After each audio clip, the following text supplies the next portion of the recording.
It's time for the Larry H. Miller Utah Summer Games at Southern Utah University in Cedar City. Register today to participate in the 40th anniversary season of a Utah sports tradition at utahsummergames.org. Participate in over 50 sports around the state. Then plan to join the opening ceremonies Friday, June 5th, presented by State Bank of Southern Utah. Register today to participate in the 40th anniversary season of the Larry H. Miller Utah Summer Games. You're listening to this podcast, so I know you've got a curious mind. Here's a helpful fact you might not know yet. Drivers who switch and save with Progressive save over $900 on average. They make it super simple. Pop over to Progressive.com, answer some questions, and you'll get a quick quote with coverage options tailored to your choices.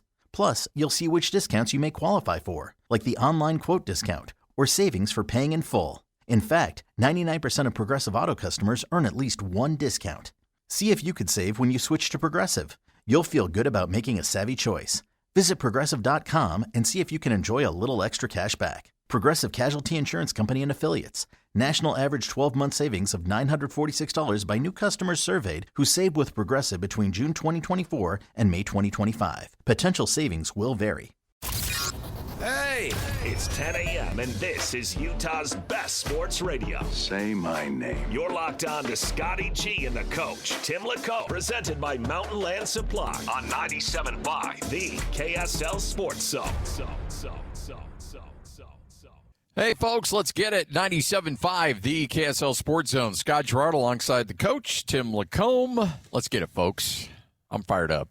Great day today. We are up in Ogden. This is a Utah/American success story.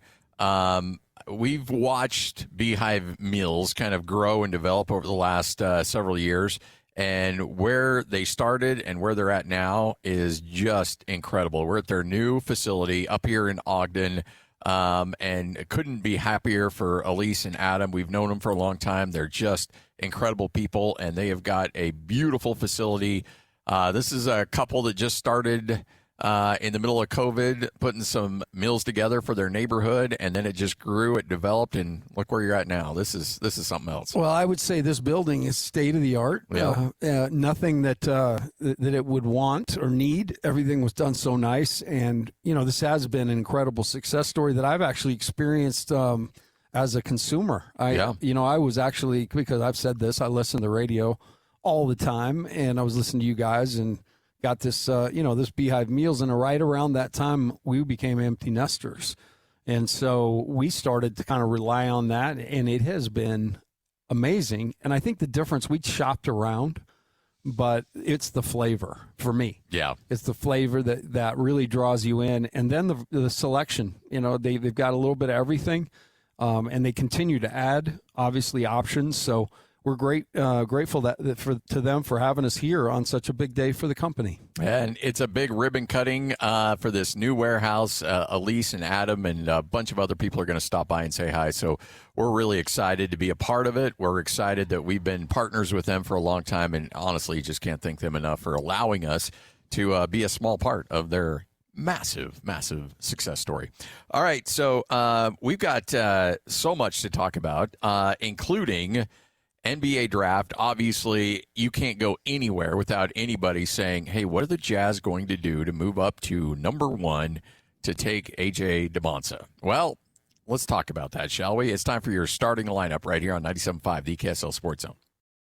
It's time to kick off the show with the biggest headlines of the day. This is your starting lineup on 97.5, the KSL Sports Zone.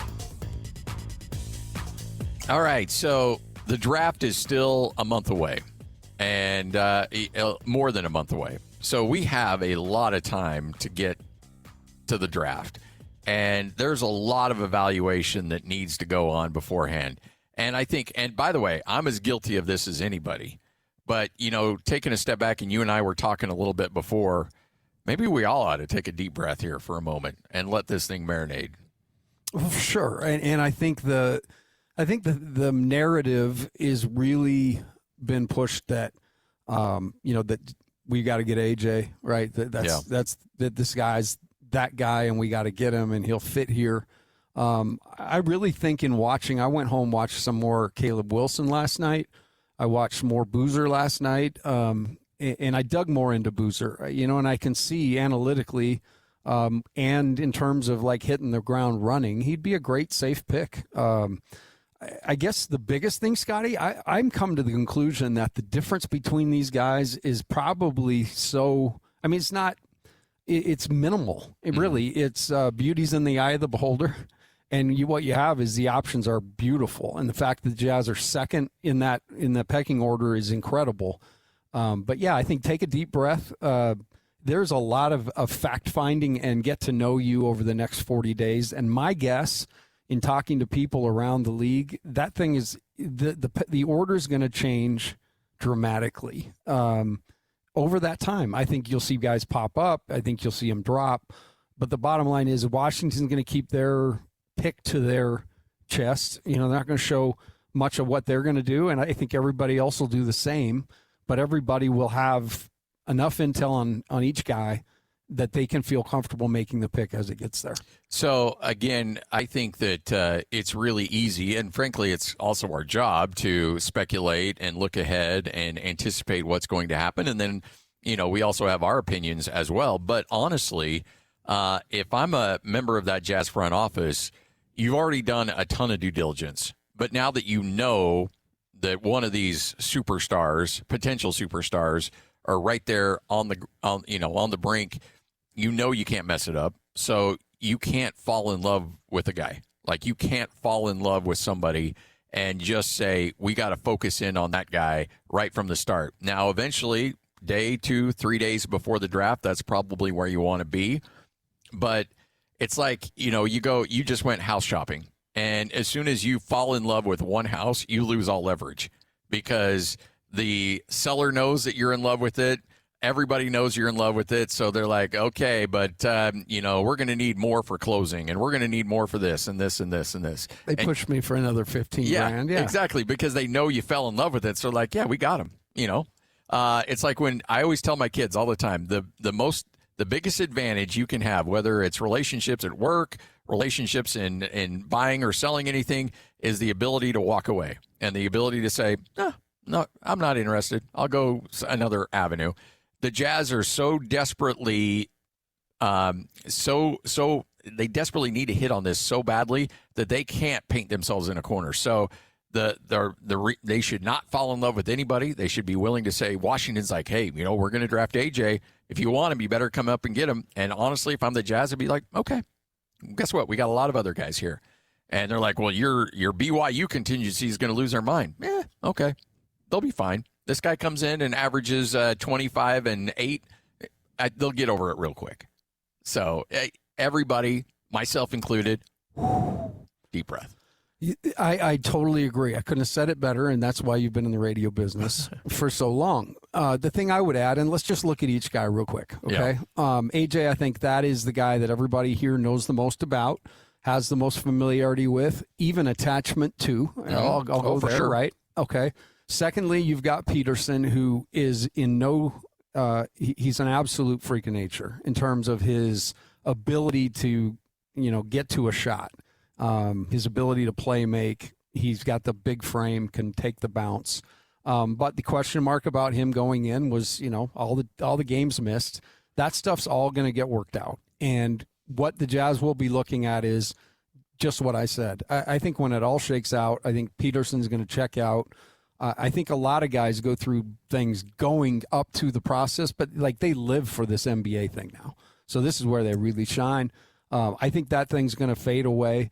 To me, Wilson's more of the unknown. Mm-hmm. Everything you hear about him, you love. And, even down to the point where he takes complete, he wasn't chosen for the under-18 national team. The head coach of that team was Notre Dame. When they played, he put it on them, and he told the coach in the line afterwards, that's for cutting me. He did the same thing. Duke had kind of kicked around the idea of recruiting him, and he ended up going to North Carolina, and he played his tail off and had an out-of-his-mind game at home, made shots he shouldn't have made, and they were down big, and he came back and led them to victory. So there's things around that dude, plus just the wild length and everything else that, man, I'm intrigued by him. And then, like I said, Boozer's going to be an all-star in this league. So I guess my point is, I don't think you're going to not hit. You're going to hit on this pick. Okay. This guy's going to be in your organization, is going to be really, really good. The key is the next 40 days is for every team. And I think every team's in this boat. I know the Jazz are, because I've talked enough with them. They have a great idea, but they're going to find out who they really are going to hone in on in this process.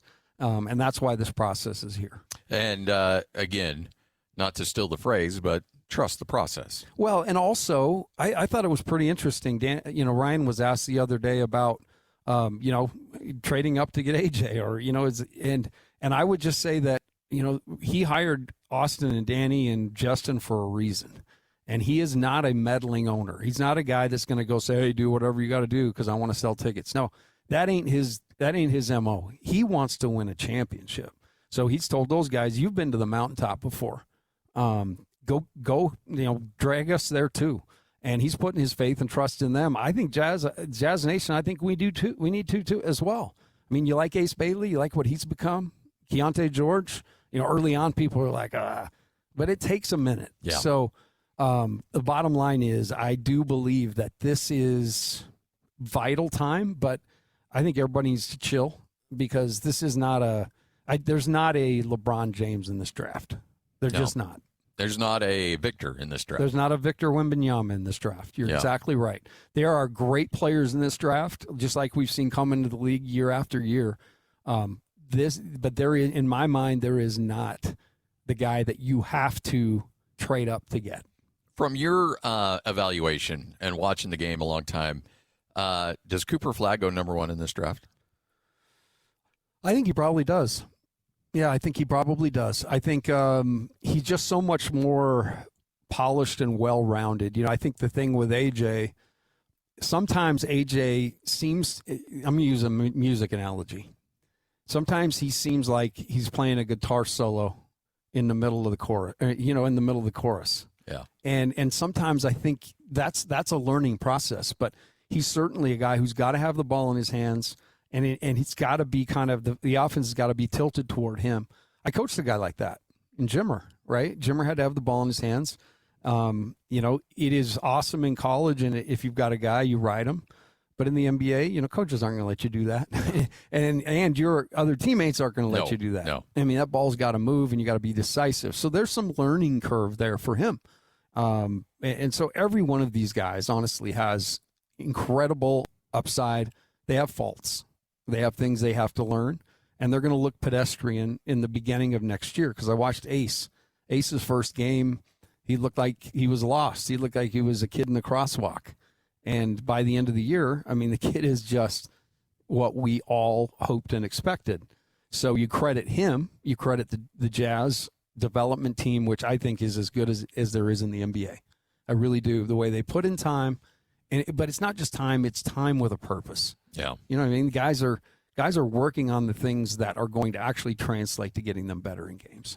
So overall, though, I think the message is, while we all want to pre-order a jersey with somebody's name on it, and you want to know, it's like.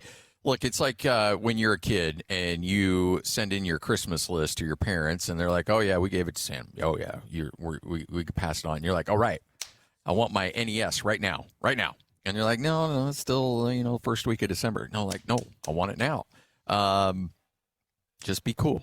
Let the process play out, because you have, in my opinion, 4 really, really, really great players that could fall right in your lap. And now you need to make sure that you get the best one available. And you are in such a great position. That's the other thing. I mean, this whole year we were thinking that 7-8 was in play, even up to the day before, right? Because we've seen it so many times. But this is the opportunity now. The Jazz are in a position to strike gold, and they will. They'll strike gold regardless of who they pick. But they're going to get into the details, and they're going to try to find the best guy that fits, not just now, but long term, that comes in and feels like that has the best upside with the organization. Yeah. So I think it's also important too, and this is why I think the Jazz have really set up something special here, because you've got 3 really, really brilliant minds: Danny Ainge, Austin Ainge, and Justin Zanuck. And I can't stress this enough that, and we mentioned this yesterday. Austin's going to get a lot of love. Danny's going to get a lot of love. do not discount the ability of Justin Zanuck in this whole process and his connections and his ability to cipher out all the noise and filter it all out and really focus in on these players, do the due diligence to find out who these guys are at, their strengths, their weaknesses, everything. Justin is going to play an absolute pivotal role in this. And then I think you got Ryan Smith, who said, you know what? I'll give you every resource you need. You need to hire a private investigator to go and talk to his second grade teacher. Whatever. I will provide that. But also know that when it comes to that day in June and we need to make that selection, I'll be in the room. I'll have opinions, but ultimately it's your call. And that's the way he wanted it. That's the way he set it up. And you know, first of all, bringing Danny in. Then obviously bringing Justin, as Justin was existing and stayed. And that tells you everything you need to know. Oh, yeah, for sure. Because he stuck around, and there just is a level of trust there, because Justin is one of the more respected dudes in the league. And he spent his time in the agent side, so he's got the relationships. And as I get further and further into life, man, it is about that. Like, if you can get real good intel, and you get to the source of things, you'll make not good. You make better decisions. Mm-hmm. Let's say that you've got a better chance of making a good decision. So, you know, Justin he's like this. He's the motor behind the scenes that is always in connection, always in contact, talking to people, getting the read, getting the pulse. And so, yeah, it is definitely a team. But at the end of the day, Ryan trusts that team to make that call. And so, Jazz Nation, let's step back and let these guys work. Because I think that is so far so good, I would say.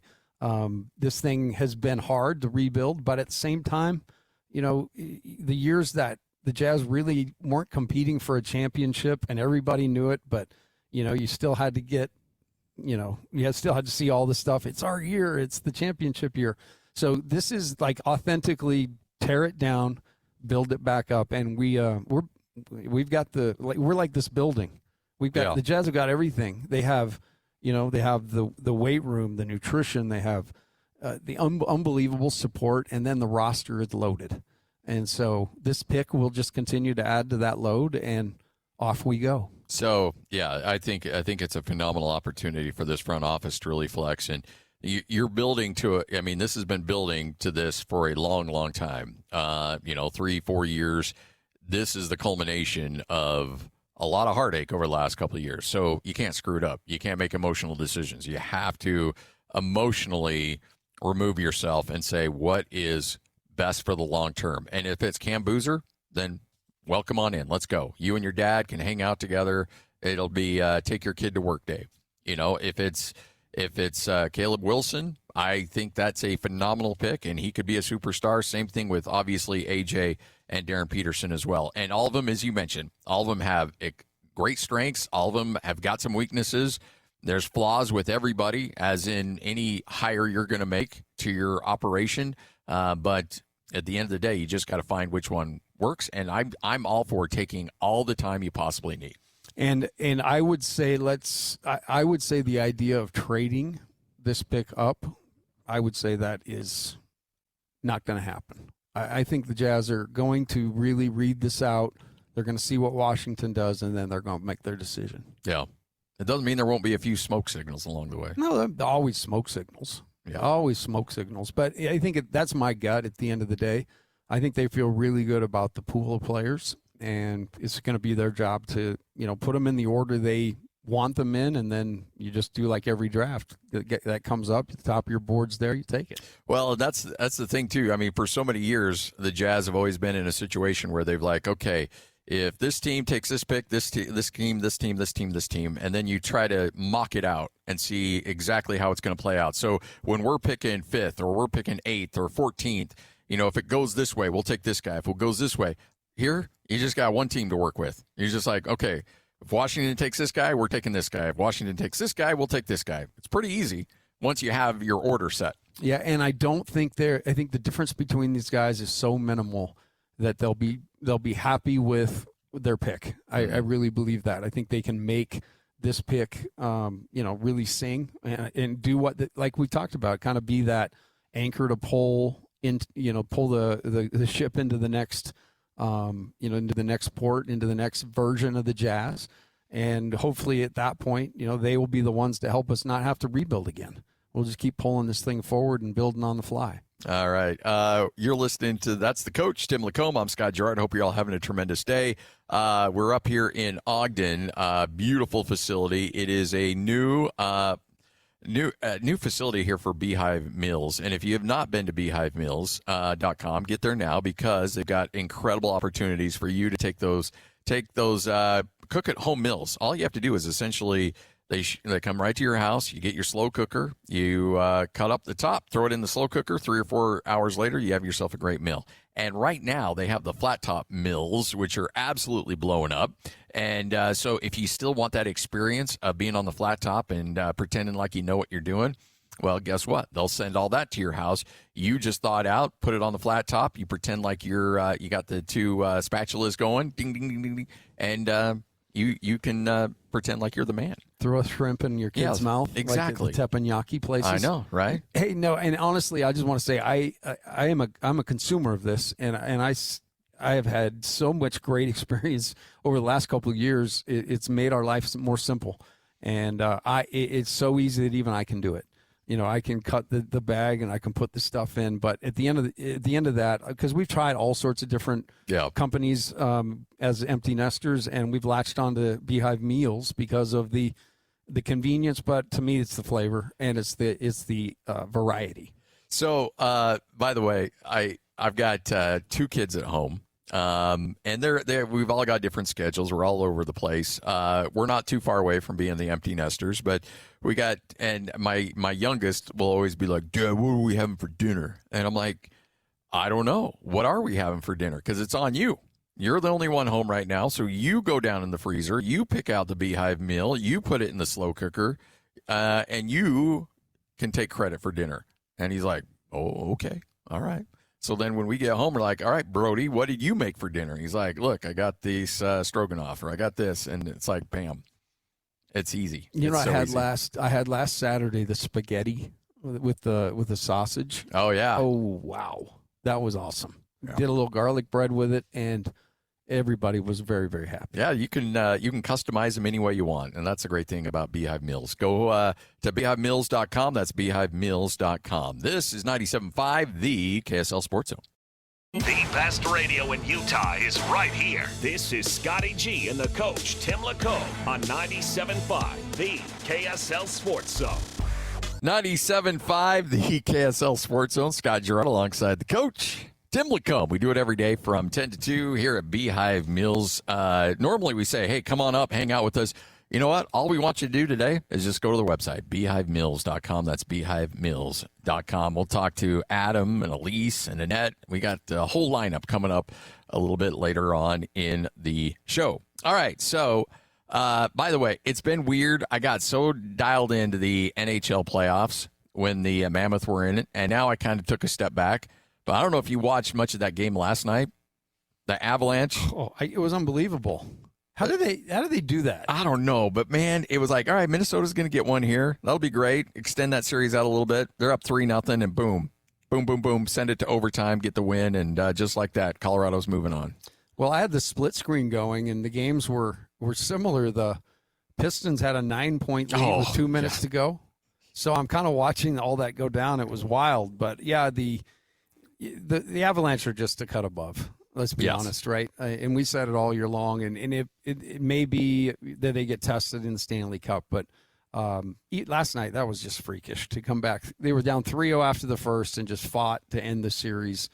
They could have just taken the L and we'll get them next time, but they grinded, which is really hard to do in hockey, and they found a way. What a gut punch, honestly. And I'm kind of glad that was the deciding game, because if you're Minnesota, I don't know how you come back from that, like in a series. Like, you're done anyway. So it would be just like, okay, if we're going to lose like that, at least let it be the decisive game, and then we can all just go to Cancun or Lake Minnetonka or Minnetonka. Yeah. Saskatchewan. Yes. Just south. and they'll just load up on the Coors Light and just try to forget. Although Canada, what's the drink of choice up there? Oh, it's Molson. Molson, yeah. Yeah, Molson. So load up on the Molsons, hang out on the lake, and just pretend like you're in your happy Just place. wait till next year and pick up that stick and go again. But you also mentioned the Detroit game, too. I thought, look, Detroit's going to go up in this series. They're going to get one step closer to closing it out. But you're up 9 with just under 3 minutes remaining. And I always, like, when I'm calling a game, I'll always, in my mind, think that and now, look, I've seen some really crazy things happen, but pretty much I feel like when you're like in between 8 to 10 and you get under that 3 minute mark, you should be in a pretty good place. And now I've seen Utah State blow an 18-point lead with less than 5 minutes left and end up losing in overtime to Boise State, one of the craziest games I've ever been a part of. But I thought once you get to that point, 8 to 10 with, again, less than 3 minutes, you should be okay, right? You should be okay. Yeah. And really the things that mess you up are quick shots. Yes. Turnovers. Yep. Cade Cunningham had a couple turnovers that kind of spurred the run. And really Detroit's MO all year long has just been bully ball. And at the end of the games, they just had a difficult time getting to the paint. You got to credit Cleveland. And really, your boy Sam Merrill was flying around last night. Yeah. I mean, he gives everything he has on the defensive side. But they picked it up there the last few minutes. And we're able to, Donovan had a horrible night, and he made a big three to give the lead to the Pistons, and then followed that up with a steal, or a basket off a steal. So, I mean, seriously, the Pistons just completely eviscerated, and the Cavs go up 3-2 in the series. Cavs are going to win that series now. They are. Yeah, and I was wrong.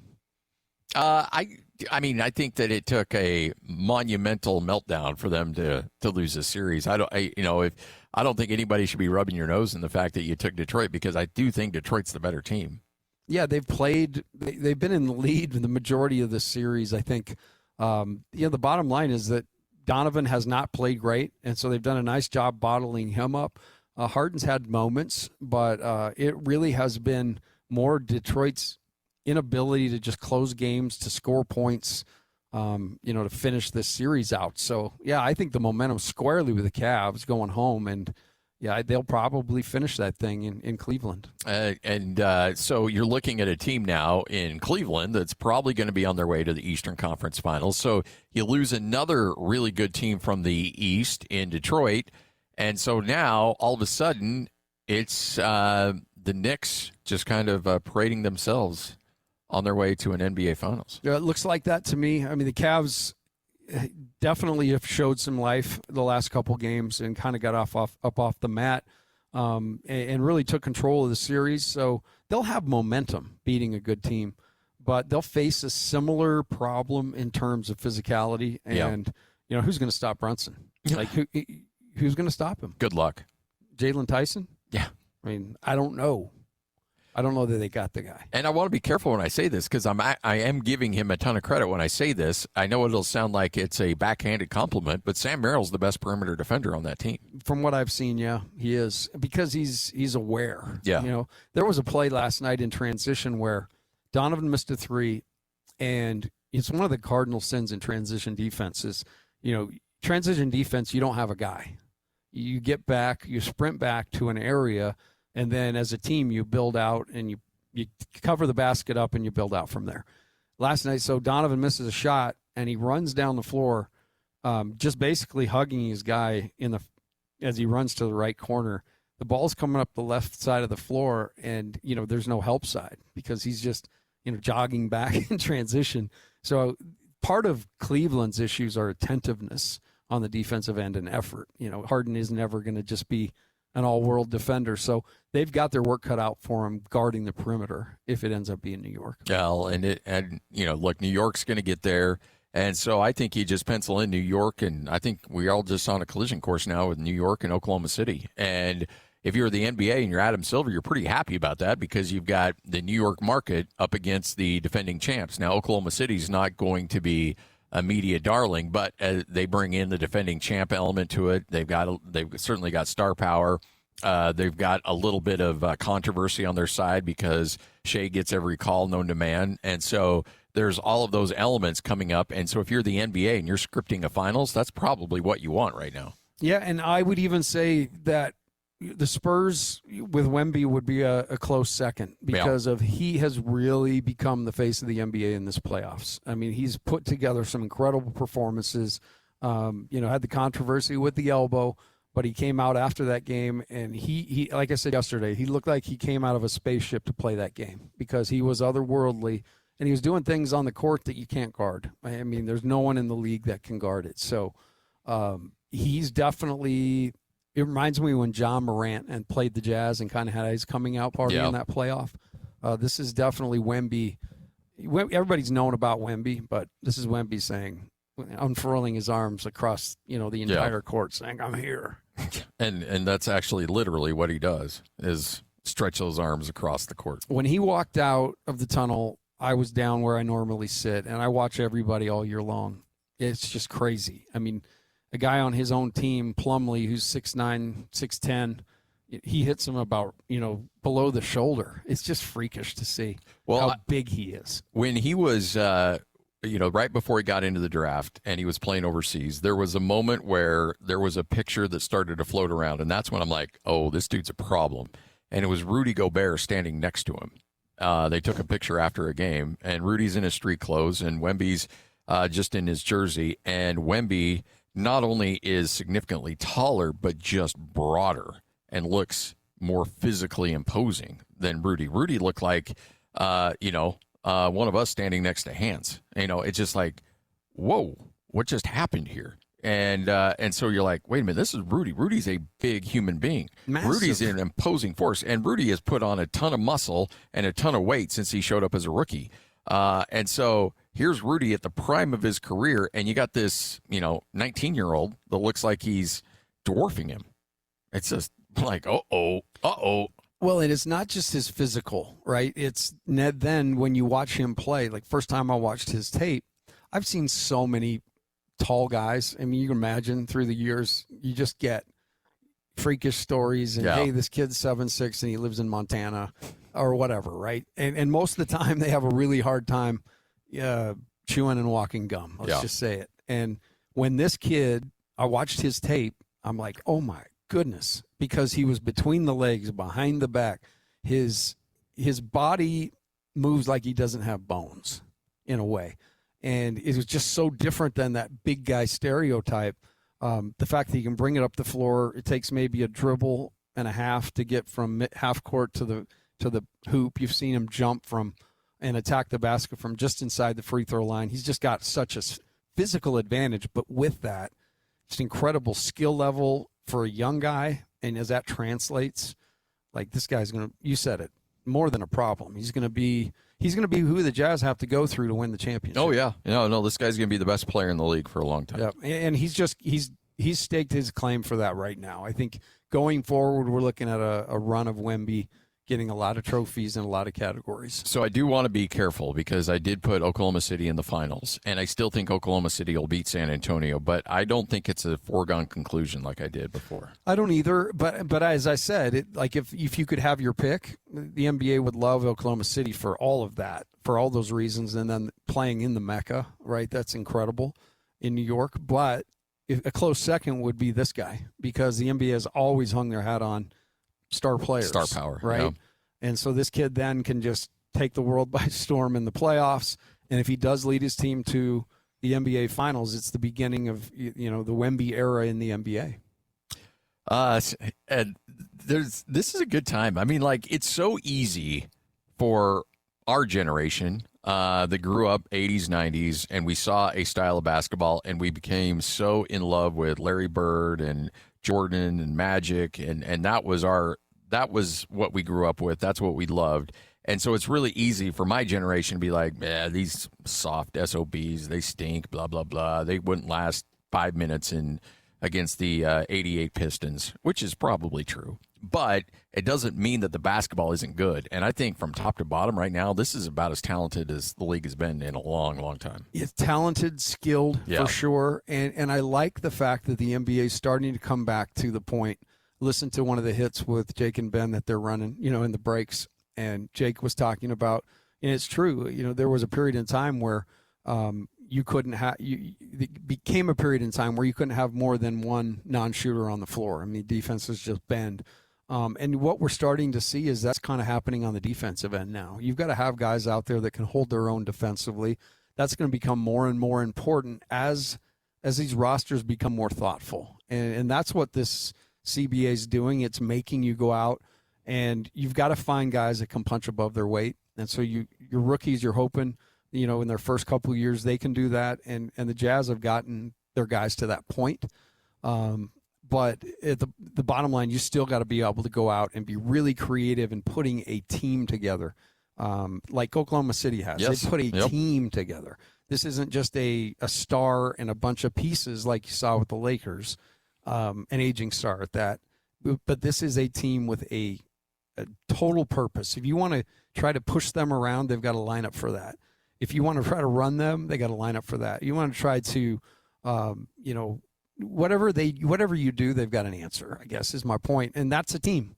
That's a team, and that's what I think the Jazz are building too as I look at their roster. So, and again, that's spot on too, because we went through an era where it's like, okay, get 2 or 3 superstars and then just, fill out the rest of the bench with whoever, And then it got to a point where get one major superstar and then fill it around a bunch of just dudes that will just complement him.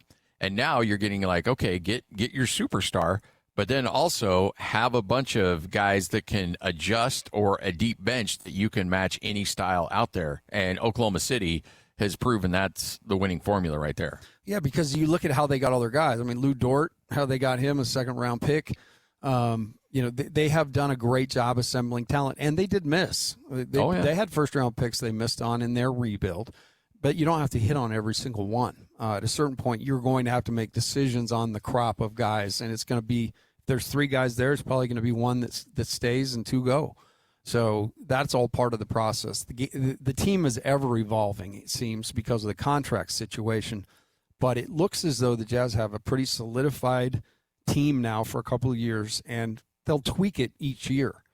But they've got a team too, Scotty. They have guys like, don't discount Maurice Harkless, being a guy who can come in and be a fly in the ointment like Lou Dort is. The Jazz have a guy like Kyle Filipowski, who I'm telling you, anybody in the league would love, because he really is a plug-and-play guy, has been from the time he got here. But it's his physicality. He's upped his physicality level each year. And this year, I mean, he had several games with 15, 16, 17 boards. I mean, that was something he was not doing in college. It's something he wasn't doing year one. But that's another guy that you can put in there with a second unit, and he's a heady dude. You can play through him. So, again, components, pieces, but it's all got to make sense as far as a team goes. And that's why I like what the Jazz are doing. 97.5, the KSL Sports Zone. Scott Garrard, the coach, Tim LaComb. Hope you're all having a great day. We're live here at Beehive Mills. Learn more at beehivemills.com. Not just the slow cooker mills that are available, but now they've got the flat top mills as well. If you want to check out that menu, get there now, beehivemills.com. This is 97.5, the KSL Sports Zone. You're locked on to Scotty G and the coach, Tim LaComb. Now I know y'all are tripping. Presented by Mountain Land Supply on 97.5, the KSL Sports Zone. 97.5, the KSL Sports Zone. Scott Garrard, the coach, Tim LaComb. Hey, I know you're very careful about what you watch in terms of, like, it takes a lot to get your attention. Like, you're all over the place. Yes. You don't like to sit down now, unless if it's like a documentary about some 1980s cult, you're all in. Yeah, I love cults and crime. Or what like cults, like Waco, Texas cults? Yeah. I like to watch stories on that stuff just to see what people can get people to do. It's a really great human study where you'll have some people that appear to be very educated, very well position people in a community, and all of a sudden they fall for something and just go completely off the deep end, and you're never really sure how that happens. Yeah, so you watch it in real time. It's amazing. Yeah. I mean, I don't mean to be, but I don't know why, but it's just fascinated me. From a young age, like I was a kid in American Fork when the Lafferty thing happened. Oh, okay. So I don't know. I just kind of get in drawn into it. But I've always liked crime stuff. Dateline, 48 Hours, all of it. I mean, I remember I was junior and senior in high school when the whole Waco thing went down. Yeah, and that was close to me because I had a bunch of friends at Baylor. Yeah, when that was all going down. So wild stuff, anyhow. Waco was an interesting place because you had that, and then about 10 years later, you had the Dave Bliss thing. Mm-hmm. And it's like, what is going on in Waco? Waco appears to be a normal, fine city, and it took Chip and JoJo to bring some stability back to Waco. Chip and JoJo restored it, and Magnolia has basically taken over the whole city, from my understanding. So, I mean, that's a way better thing to be known for. Oh, yeah. Instead of, and if all you kids out there don't know about the Dave Bliss situation, just Google Dave Bliss and Baylor. And we're not going to get into that one. No, that one's heavy. That was, you were in the coaching world when that hit. I was at Utah when Dave was at New Mexico, and I was with Rick. Yeah, so we played against Dave Bliss's teams, and that was a very, very sad saga. Yeah, that's a bad deal. All right. Well, so the reason I bring up TV is that I know your wife watches Ted Lasso. She does. She's all into it. I watch Ted Lasso. Lloyd loves Ted Lasso. It's an awesome show, and they've got another season coming down the pipeline. But there is a character named Danny Rojas on Ted Lasso, and he is played by Cristo Fernandez, and he looks like a soccer player. He looks like he'd be great, and in fact, he is. He's not just an actor who looks like he could be a good soccer player. He actually is, and is now been signed by a professional team out of El Paso. And, so football is life here with Cristo Fernandez and El Paso. And he's one of... I would have never imagined that in my new acting and filmmaking dreams, soccer was going to be the thing that was going to open me doors. And ever since this Ted Lasso journey, I send lots of hugs to my Ted Lasso family, the creators, the writers, especially the fans. Because of them, now I am pursuing this new dream. I just hope it inspires that. I just wanna tell the story that it's never too late to accomplish your dreams. And there are very crazy dreams, and I consider myself a crazy man. So that's why it makes sense to be here with the locals here in El Paso. I'm a crazy man living with the crazy locals in El Paso. And if you've been to El Paso, he's...